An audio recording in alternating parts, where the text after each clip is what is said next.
माध्यमिक शिक्षा मंडल के द्वारा 10वीं की परीक्षा गुरुवार से आरंभ हो गई, जिसमें विद्यार्थियों ने हिंदी का पहला पर्चा हल किया।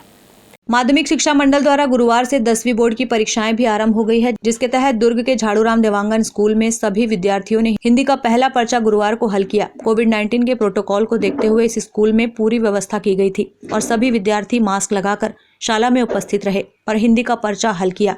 आपको बता दें कि ऑनलाइन कक्षाओं के बाद पूरे 2 साल के अंतराल के बाद स्कूल खोले गए हैं और राज्य सरकार द्वारा नर्सरी से लेकर 12वीं तक की परीक्षाओं को ऑफलाइन लेने का निर्णय लिया गया, जिसके तहत सभी स्कूलों में लगभग परीक्षाएं आरंभ कर दी गई है।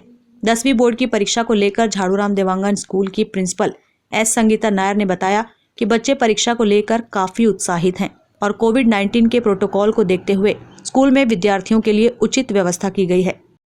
नमस्कार सबको। और मैडम, मैं आपको बताना चाहती हूँ कि आज हाई स्कूल का पहला दिन था, उनका हिंदी का पेपर था। हमारे रेगुलर बच्चे 169 थे और प्राइवेट बच्चे 63, 242 बच्चे का अटेंडेंस था। परंतु आज के पेपर के दिन जो रेगुलर बच्चे में 12 एब्सेंट थे और प्राइवेट बच्चों में 14, 216 की उपस्थिति टोटल थी। इसकी व्यवस्था हम 7 कमरे और एक हॉल में किए थे और कोविड प्रोटोकॉल के तहत हम लोग ने उसका जिस प्रकार से सैनिटाइज़ करना, बच्चे सभी मास्क लगा के आए थे और उन लोग अगर मास्क नहीं लाए हैं, सैनिटाइज़ नहीं किए तो हम लोग खुद उनको हर रूम में सैनिटाइज़र दिया गया था और टीचर्स जिसकी ड्यूटी लगी थी वो भी सैनिटाइज़ कर के बच्चों का हाथ को और मास्क को देखते थे कि बच्चा मास्क लगा के तो आया है। अगर कोई बच्चा रुमाल लगा के आता था तो हम उसको बदल देते थे, हम उसके जगह हम उसको मास्क देते थे। जो बच्चे पढ़ते हैं ऑफलाइन में आना चाह रहे थे, ऑनलाइन में बच्चे बैठते तो ज़रूर हैं, पर तो हम लोग जब रेमेडियल क्लासेस भी लेते थे, टीचर्स भी ऑनलाइन प्रोटोकॉल में रखे थे उनको, पर तो बच्चे आते नहीं थे।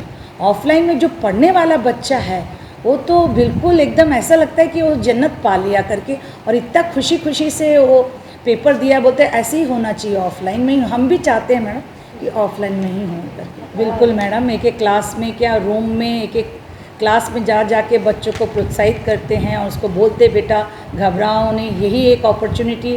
और आपको तो मैं बोल चुकी हूँ कि कोर्सेस बहुत कम कर दिए और बच्चों को भी टीचर्स बहुत अच्छे से, हम लोग तो 1 महीने उनका 22 दिन जो बचा था जब कोरोना के बाद ऑफलाइन हुआ था स्कूल, तो उस 22 दिन में हमारे टीचर्स ने भी बहुत मेहनत किया है। बच्चों के एक रेमेडियल क्लासेस लिया गया है।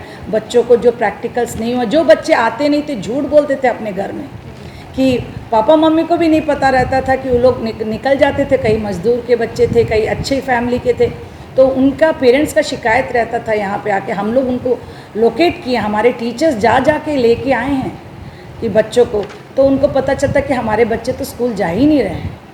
तो उन्होंने भी बहुत कोऑपरेट किया। बच्चे झूठ भी बोलने लग गए थे और ऑनलाइन में, क्योंकि ऑनलाइन उनके पास मोबाइल मिल जाता है तो उनको और किसी की ज़रूरत नहीं पड़ती है मैडम। उसमें किसी को पूछते नहीं, अपना अलग सा बैठे और उनको जो साइट पसंद है उसमें बैठ जाते थे। ऑफलाइन सबसे अच्छा है और बच्चे बहुत पढ़ने वाले बच्चे तो बहुत खुश हैं, हम भी बहुत खुश हैं। फिलहाल 10वीं बोर्ड की परीक्षा गुरुवार से शुरू हो चुकी है और विद्यार्थी भी काफी उत्सुकता के साथ परीक्षा देने स्कूल में पहुंच रहे हैं, क्योंकि ऑनलाइन एग्जाम के बाद अब ऑफलाइन परीक्षा हो रही है, जिससे विद्यार्थियों में परीक्षा देने को लेकर काफी उत्साह है। ग्रैंड न्यूज के लिए दुर्ग से वीना दुबे की रिपोर्ट।